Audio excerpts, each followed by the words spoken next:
The purpose of this video is to show you how to import an OMF into your default desk and then move those OMF tracks onto your desk so you can begin working on them.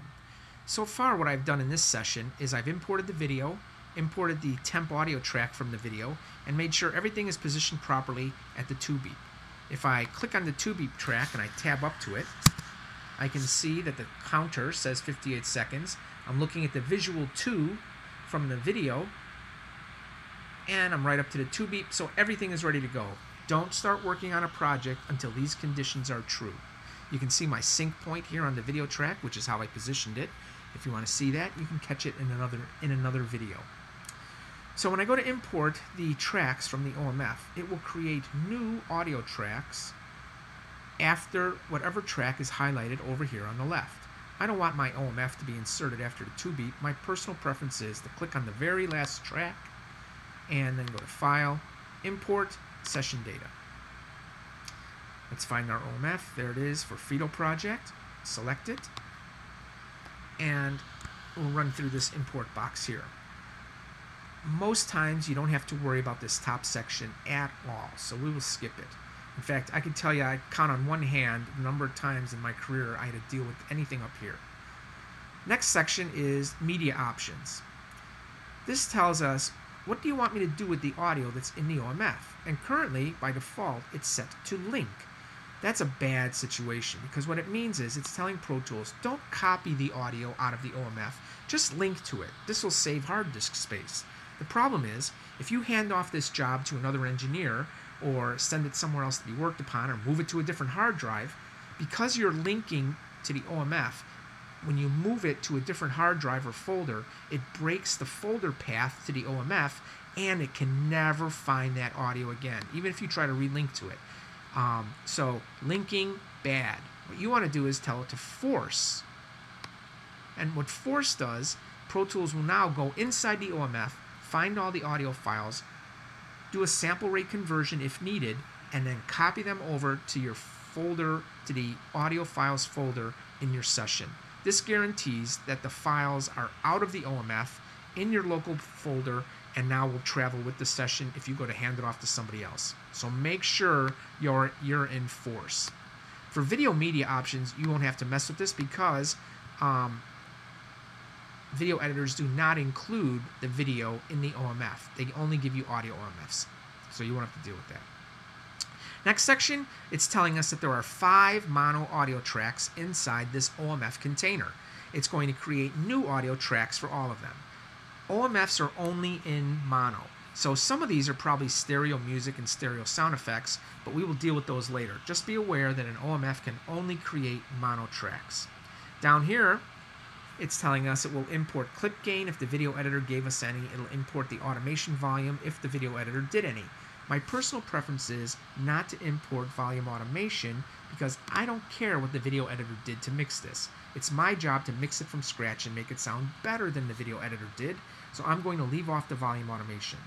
My personal preference is to leave clip gain alone because that generally means there was a clip that was too loud or too quiet and the video editor went in and tweaked the overall gain of an audio clip, and I'm okay with that. But if it bothers you, uncheck it. You don't have to even have that checked. The next section here is the meat and potatoes of an OMF.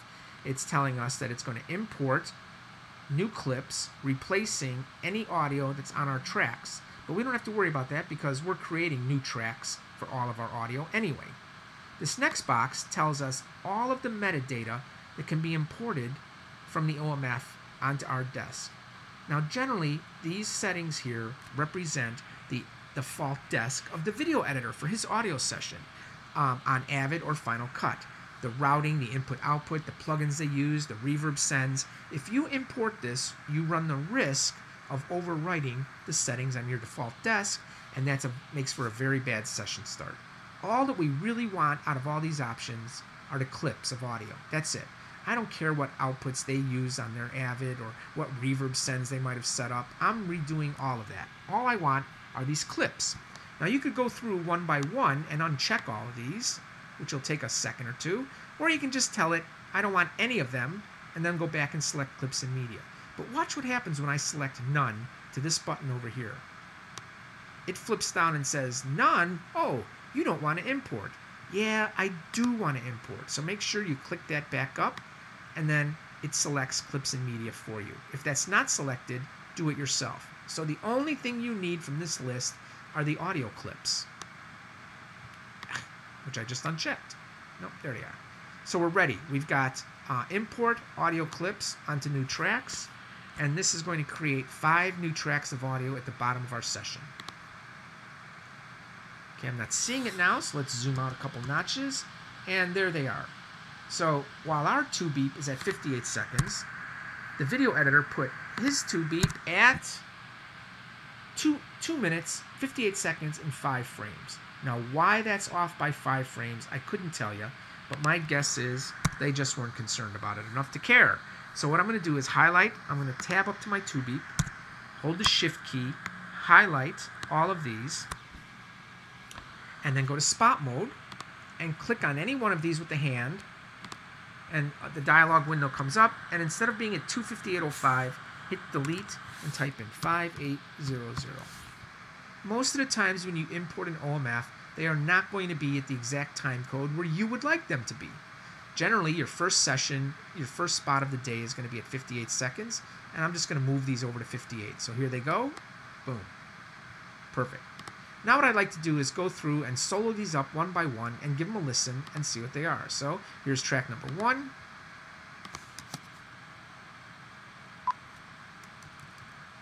The Bears at their own 29. Handoff up the middle. First down. Fumble. There will be a measurement. The Colts execute so well. So there's our voiceover to start our session. We've got more than a game here. We've got history. Not just getting here, but what getting here represents.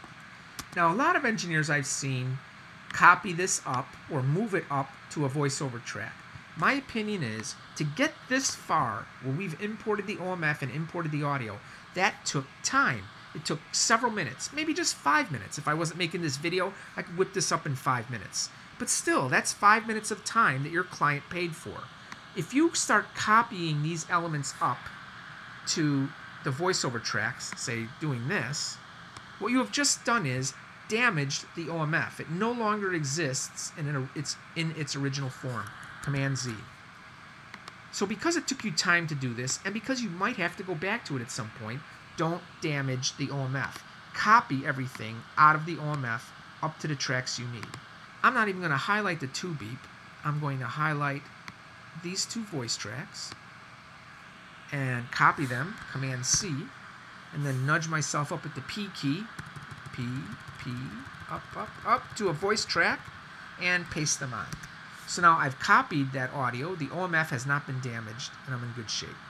These next 2 tracks here, if you look at the names of them, it says sound effects left and sound effects right. So I'm going to highlight both of those, solo, Shift S, and give them a listen.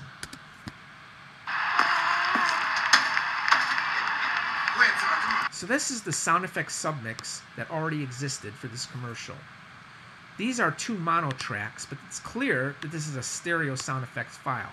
So what you do in that case is you copy it, Command C, nudge yourself up with the P key, and stick this on one of your stereo background sound effects tracks, V.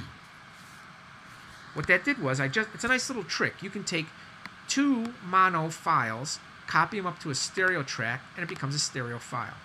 So let's hear what this is. Shift S. So that's the music track for our project. Highlight both tracks. Command C. Nudge myself up at the P key. Go to one of my music tracks and paste it in. So what I just did for this project was we imported the OMF on new tracks. We didn't damage the OMF. It's still there. We copied individually the voice, sound effects, and music tracks up to the appropriate tracks on our desk. We are now done with the OMF. Instead of deleting it, I'm just going to hide those tracks and make them inactive so that they are not using any resources. And the way to do that is you just secondary click on the highlighted names, hide and make inactive. And now these are going to disappear and they're gone.